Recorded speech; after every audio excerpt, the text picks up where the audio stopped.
అందరికీ ఒకటే హామీ ఇస్తున్నాం. రాష్ట్రంలో ఉండే కులస్తులందరికీ నేను ఇచ్చే హామీ, మిమ్మల్ని రాజకీయంగా పైకి తీసుకొస్తా, ఆర్థికంగా పైకి తీసుకొస్తా, సామాజికంగా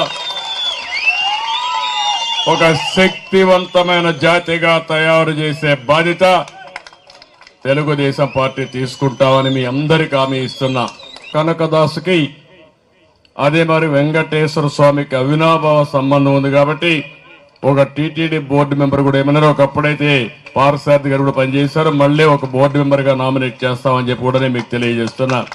గుడికట్ల పూజారులకి ఆన్రోరియం ఇవ్వాలని చెప్పి కోరారు. తప్పకుండా ఆన్రోరియం ప్రారంభంతో 5,000 రూపాయలతో ప్రారంభించి పెంచుకుంటూ పోతాం. ఎక్కడైతే అవసరమైంది ఇక్కడంతా కూడా కనకదాసు విగ్రహాల్ని ప్రోత్సహించాలి. స్టేట్ ఫెస్టివల్ పెట్టాం గాని ఇది మాత్రం తూతూ మంత్రంగా చేస్తున్నారు.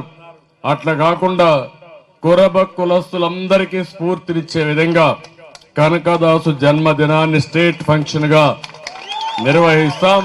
ఇంకో పక్కన రాజకీయంగా నేను ఇంత మునిపే చెప్పాను, రాజకీయంగా నేను ఒకటే ఆలోచిస్తున్నా, ఎంతమంది గెలుస్తారో, ఎక్కడెక్కడ గెలుస్తారో, డైరెక్ట్ ఎలక్షన్ లో గెలిచేది ఇక్కడ సీట్లు ఇస్తాం.